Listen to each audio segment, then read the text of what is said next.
Hey there, everybody. Welcome to another great episode of the Higher Ed Geek Podcast, episode number 83, with Casey Welch from Tallo. So he speaks about Tallo, which is a digital platform connecting students with career opportunities. So this is one that I recorded a little while back. I was able to catch Casey for a quick moment of his time. This is one that's a little bit more informed by the current ongoing pandemic. So you'll hear a little bit more about that and how it continues to be so important to connect students with great career opportunities while they're going through college or thinking about ahead for their college journey and how to make the most of that. So really appreciate all that Casey shared. There's ways to connect with him and Tallo in the show notes as usual, but just really appreciate the connection with Casey and being able to talk with him about this and keep on pumping out great content for you all.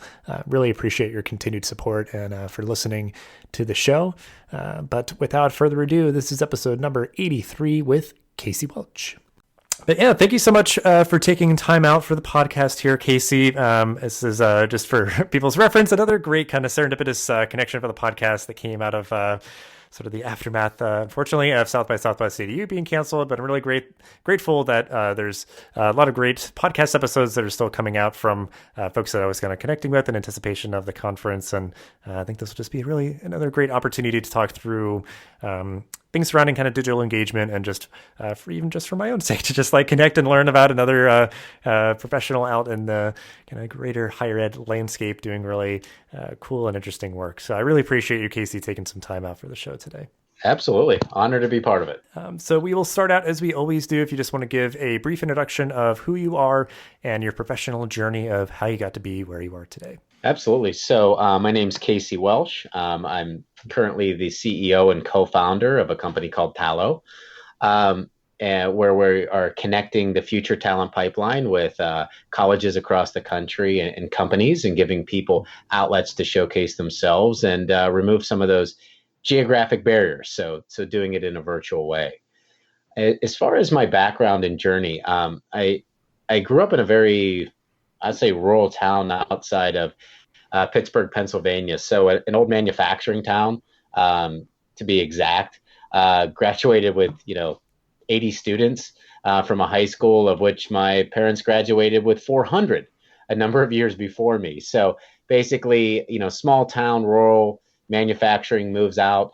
Very, not a really diverse area, to be frank. And so throughout my journey and coming up through that, there were some outlets that I did have. One was sports. That kind of led a little bit to my journey of getting where I was today. I was a football player. I was a kicker in college and got a chance to play at Purdue University. But in getting to that journey and coming there, I feel like so many students, right? A lot of us pursue different paths. I went to the higher ed and said, all right, what should I do? How about I become an orthodontist? It looks like something where I can make a lot of money. I myself was a product of an orthodontist in having braces at one point and thought it would sound great. And in going there, right, going to college and dealing with athletics and college academics at the same time, I was faced with a strange challenge in my life, and one of which they said, okay, you're here to play football, but you can either pursue that degree in orthodontics or play football, but you don't have time to do both of them. So early on in my career, it kind of took me at a little bit of a different path, and eventually led me into graduating into a career in industrial and engineering education, working for a large banking company, Citigroup at the time. Very interesting. Yeah, and it's just funny because I think people, as they're starting to figure out like career goals, there's just like some gravitational pull towards like, what did my parents do, or like, what do they do, or did they do, or anything like that's just all you kind of have exposure to. But it's always interesting if it's like I thought I was going to do this and I did something completely different. So yeah, it's always funny. Well, you talked a lot about your own college experience. If you want to just spend a little bit more time there, like when you reflect back, like what is sort of most salient, like what really left the biggest impact, like stuff that still kind of is coming up for you personally and or professionally today in terms of, experiences, mentors, friends, any or all of those things, like what still kind of feels relevant to you today? Yeah. I think, college is, everybody has their own experiences and their own takeaways. I know some people that we still talk about, some of them talk about some of the courses or professors that they had. I think I had, probably if I think about it, two major takeaways from my college experience. I think the first one came early on, which, as I mentioned, coming from a pretty small rural town where, you know, 99% of my town was Caucasian. I got a chance to go to a university that had, people from around the world and all different diverse capacities, from obviously, ethnicity, but also different backgrounds. And I got a chance to not only compete with them, I got a chance to also study with them and, also lived with a very diverse group of students as well. And I think that really helped me, as I think back on it, understand and get a different appreciation from viewpoints, not only around the country, but around the world and what people were doing. And so that really opened my eyes coming from that small town and understanding also how that when you get to that level, you kind of, when you go to college, you're all on the same level playing field. And so it didn't matter if you went to the best schools in the country or the most underserved, or, you went to, different parts of the world.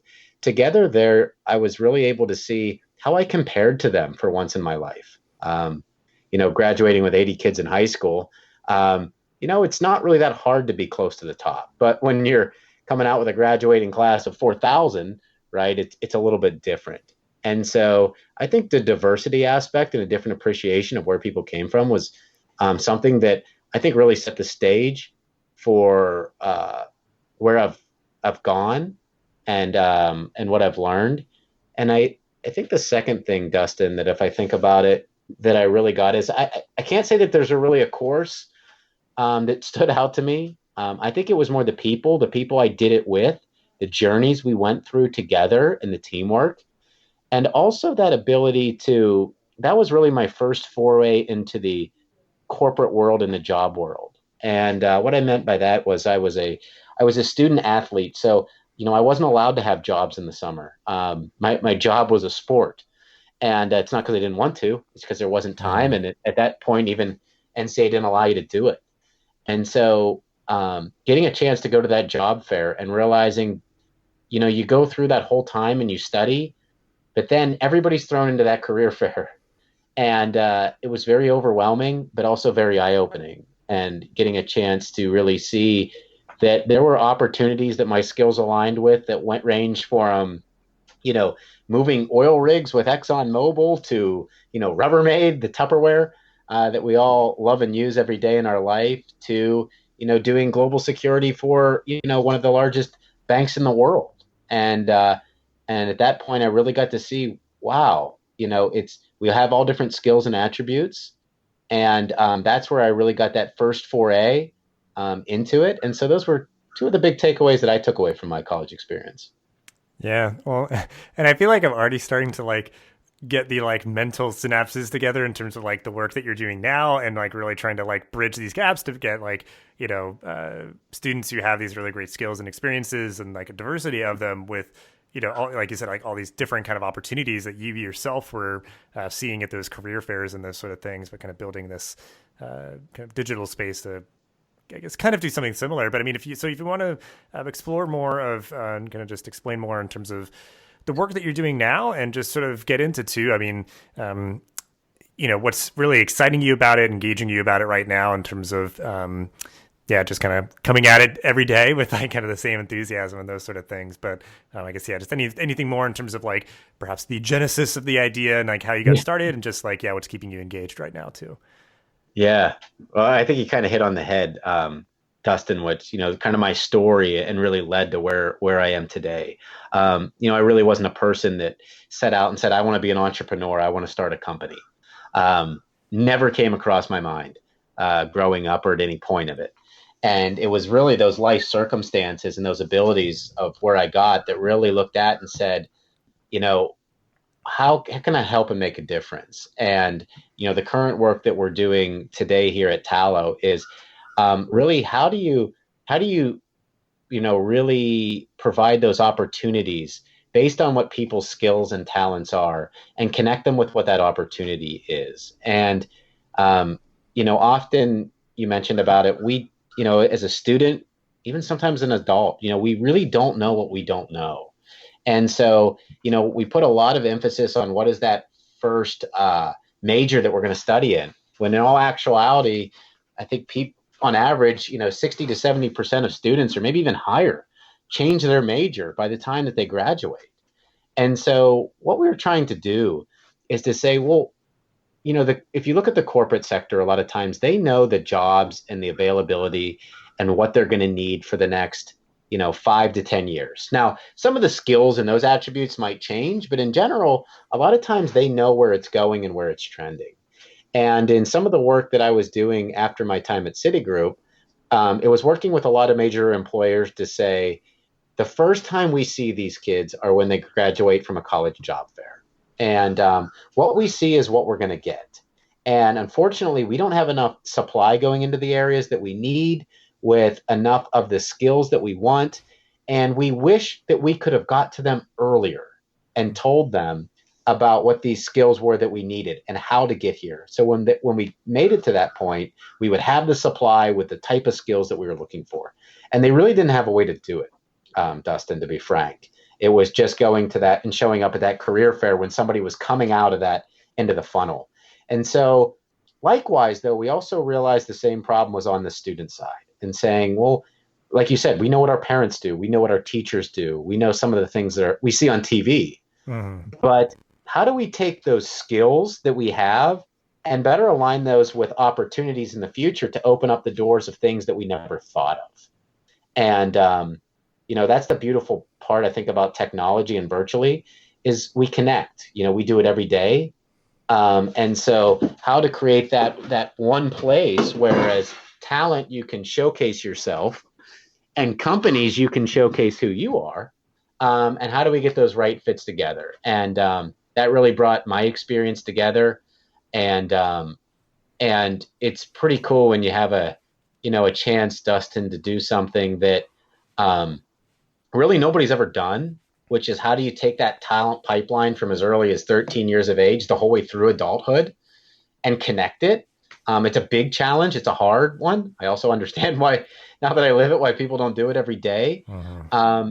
But if you can do that, you have the opportunity to change lives. And some people don't understand why educators do what they do, right? They don't do it for the money. A lot of times, right? They do it for that chance when you can change somebody's life, for that moment where they say, wow, we can all think back to a teacher at some point that said something or did something that inspired us, good or bad, to do it. And it changes the way they view it. Well, here at Tallo, we get that opportunity on a regular basis to help make those connections that can change people's lives, whether it's on the corporate side or the higher ed, helping them to find these great opportunities that these students can pursue that gets them closer to their dream job. It's a pretty exciting and challenging way to lead our, to do what I do every day, and to do it with people that are just as passionate in our team members, makes it even a little more special. Yeah. Yeah, really great stuff. And I mean, and just that idea too of like, because yeah, like you said, like, and they still happen, but certainly, many years ago, like you would have to wait for that college fair that you're going to maybe in your senior year of college and kind of get to that finish line and have to be like, no, actually, we were looking for this. And it's like, well, I mean, if I knew that you were looking for this, then I might have been doing things differently. And that being kind of like a friction point, which I think has, reached its apex. And there's now a lot of, just platforms or just awareness of this more so now. And, appreciating the work that, you're doing in this space to help kind of alleviate those sort of misalignments and things. So, well, I guess like, you mentioned, I think a lot of those things, and I guess just generally too, like, whether it's like with the work that you're doing or things that are just more personal that, obviously just kind of may come into work or just more personally fulfilling. Like, what are you geeking out about right now? Obviously, I can tell you have a lot of passion for like this space in and of itself. So I'm not sure if there's maybe like things that you're thinking about or working on or kind of engaging with that you're geeking out about, or just like other like personal hobbies that you're like having fun with or something. But yeah, anything that comes to mind, I guess, that you want to share. Yeah. Well, I think Dustin inspired, kind of by, the events that are taking place, across the world here, and understanding when, like you said, you think about the college side, that we deal with a lot, where those opportunities a lot of times were always met in person, and they were met in, hoping that college came to where I was, and hoping I walked by and saw them and made that connection. And, in light of what's happening right now, those opportunities, they weren't there for everybody before. And I think even more so now, they're not there for even people that they were there for before. And so when I think about that, kind of where, I guess, if you put it in kind of geeking out, and what I'm looking at right now is saying, how do we make even more of those connections virtually possible? And not only for that, how do we do it for other populations? So as we're looking into the adult side and saying, well, based on certain events, now some of them need to go back and get additional higher ed certificates, degrees. Some of them are looking at changing their careers as well, as we go to it. So how do we help make those happen when maybe they don't have the time, or the infrastructure isn't in place there, like in the typical ways going forward? So what's kind of got my mind going right now is, how do we help more people? How do we help more people where their challenges are different? They have, if you think about adults, they have jobs. Some of them may have families, and we need to help to them to get that other credential, certificate, degree, to help better pursue their life. And so I'm trying to figure out, how do we solve those challenges with those populations, and how do we do it quicker than ever? And that's really what I've been focusing on. As far as hobbies and interests, I think those are really important, even for me personally. Now, I don't do the best at making time for them always. They kind of act a lot of times, I think, as release valves. So, if it's doing stuff with the outdoors and my family and different parts of it, I think those are really good stress relievers, that in the midst of the time and this constant innovation and change that we're doing, it's important to make time for those too, and make those a priority with all of us as we go forward, just as a sanity check, so that we don't get lost in this completely, virtual society. Mm-hmm. Yeah, because I think too, like, I've tried to get ahead of those moments where it's like, oh my gosh, I'm so stressed out. I need my hobbies to kind of like release, and to like try to, and because everybody, probably just like, oh, I wish I had more time, like for the hobbies. And so it's like, try not to, kind of torture ourselves too much about it. But, because I think, you can have those moments sometimes with the hobbies where it's like, I'm going out in nature and just taking a walk, and you're almost kind of like letting your mind be bored, and then you get this like epiphany of like, oh yes, now like have this great idea for something, or kind of just got a breakthrough.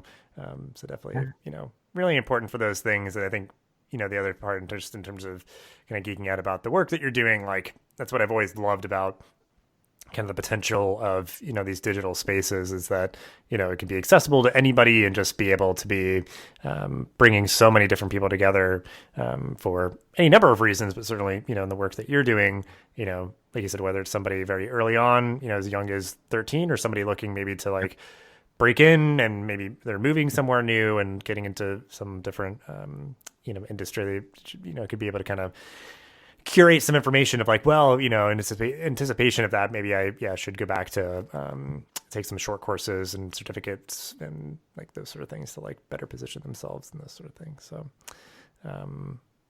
very, very cool stuff. So and I guess, if there are in those times that you do have them to engage with any sort of reading or listening to like podcasts or something, or watching stuff, like anything that comes to mind in terms of like what's grabbing your attention, and it could be kind of just more personally related for fun, or stuff that you're seeing that's like perhaps more related to the work that you do. But what's grabbing your attention? Stuff maybe we could link out to in the show notes here. Yeah. Yeah. No. So, well, I'm not the most, creative one on that side of it, but, some of the things that I guess I've been reading internally. There's a good book that, John Maxwell put out. It's called Leadership. And what it is talking about kind of leaders as companies about how are you how are you getting out in front and those companies that aren't being nimble or ready to adapt are going to have challenges in our society to come. So it's about, again, being more agile out there, looking ahead, and also looking ahead, but also not forgetting about the other people that you're trying to bring along with you. So at what rate do you bring them while they're focused on the tasks at hand? You need to be looking out there on what are those next things to come that maybe aren't even being talked about yet, and how that can be a scary place as well. And that's okay. It's kind of, they talk about some of the different parts, or some of the different attributes there. I think then in general, I think right now with everything going on, it's very interesting. I've been reading a lot more on just content that's being put out. Is how are especially higher ed colleges looking at changing the way that they're going about recruitment. And so when some of these challenges get put in place with them, where they can't do the visits and they can't get people on campus, and they're also trying to engage this diverse population that they may not have normally hit, how do they get creative in these times that we're dealing with, and how do they engage with them in different ways that they wouldn't normally do? And so I've been looking at a lot of that. Also reading and seeing how are the companies adapting to that as well. And I think last but certainly not least, Dustin, it's just how are the students looking at things differently? And I think that's a perspective that I haven't seen as much out there. That's actually some of the work we're even starting to look at a little bit more, is just what are they dealing with in these different times? What are they concerned about? And at what point in their career do they have these concerns, so that we can share that? And sometimes it's a welcoming spot when you're not in it alone. And so we're trying to also highlight those concerns and then, connect them from there. Yeah, it's all interesting stuff, because I think too, I mean, so much of the work that I feel like is happening right now in higher ed, like the book that you mentioned, the Leadership, like, because it gets to, I think the point that's been swirling a lot for me is like, because on one hand, just like when people are being kind of like disruptive, it's like, well, you're trying to kind of like make change and kind of like not bring anybody else with you. So like you're kind of just saying, well, this is the way that needs to be. And we're kind of, the bull in the china shop or something, but then like if you're kind of trying to like reform, which I feel like I've always like resonated more with, is you're trying to get that kind of coalition built, get everybody on the same page, and really in agreement with what needs to be done and why and how you're going to do it and all those sort of things. So it's always interesting for me to see kind of those more thoughtful approaches to kind of change management and all that, because I think we've also, I think, seen kind of the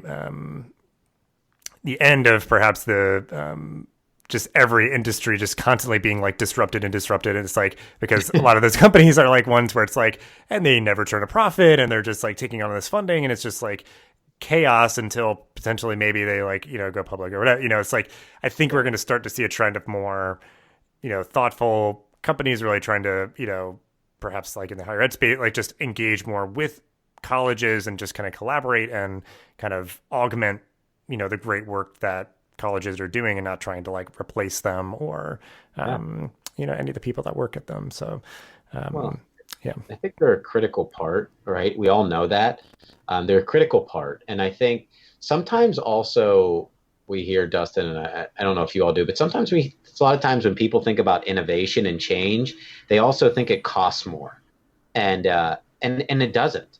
All the time, right? Sometimes it does. But a lot of times innovation does not have to be disrupt. It can be a disruptive solution that's not disruptive to your time, to your schedule, or your bottom dollar sometimes, and what you have to pay towards it. And I think as you look at those solutions and look at it, they come at all different levels. And so just because something new doesn't mean that it's going to take away your time. And it doesn't mean that it's going to also cost you more to implement that you don't have room in your budgets for. And I think companies are starting to get more and more creative about that. Um, as well as you mentioned, I think you brought up a good point on the sustainable business models, right? Too. The answer is not free, free, free, but the answer is, does it make sense, right? Um, in what you can look at. So I think we're going to see more innovative creativity around those fronts too here over the coming months and years. Yeah.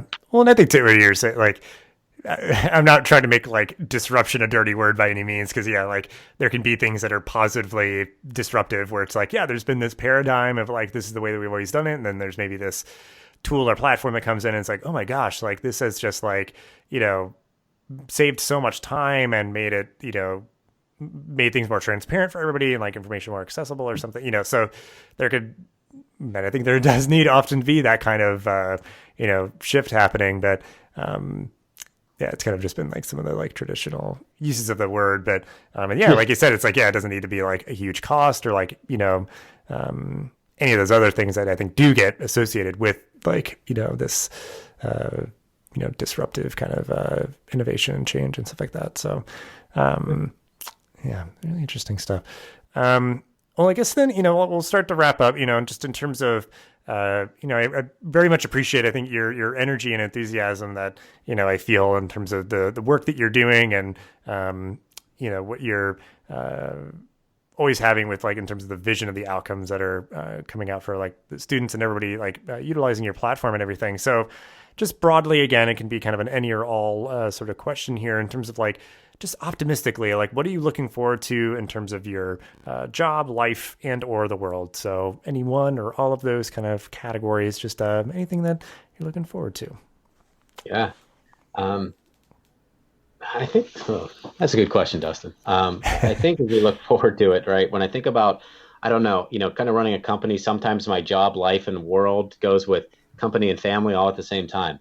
But I think as far as what I'm looking to forward to is just how we're going to continually change, and I think how we are going to all of us do our part, whether it's from our company, personally, whatever it is, to help support, you know, not only our country but our world through some of the challenging times that have, you know, recently happened or will continue to happen.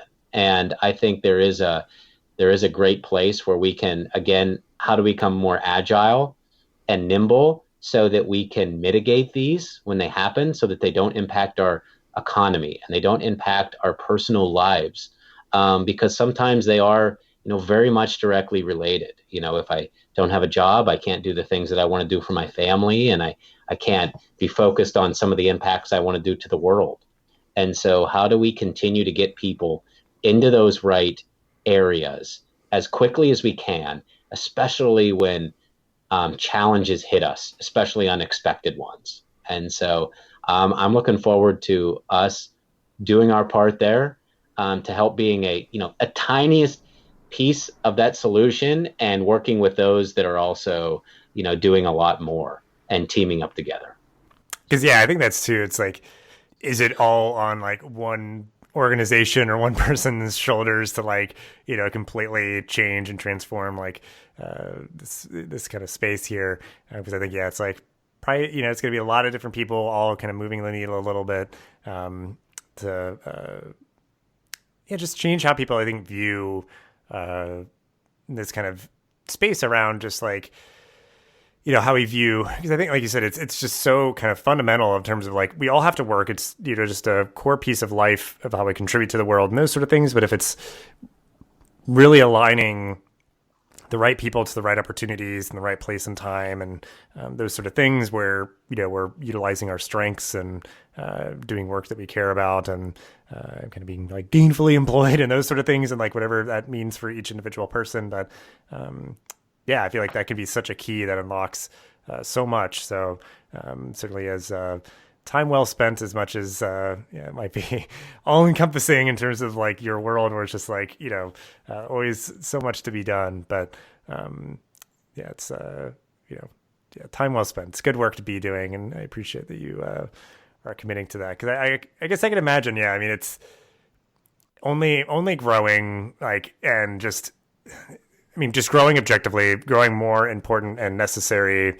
And it's one of those things that I feel like just, you know, there's never maybe like an off moment, you know, like everybody's always trying to kind of like, you know, hustle and find and search and maybe needing some assistance and help and all those sort of things. So, yeah. Oh, I mean, you think about it, right? Especially in the different economies when different things happen. I mean, you can go back to 2008. You can go back to, when different recessions hit, right? And maybe companies weren't hiring, but people were understanding at that point, job security, and a lot were going back to higher ed, right? Our universities and two-year colleges were, at all-time highs at that point.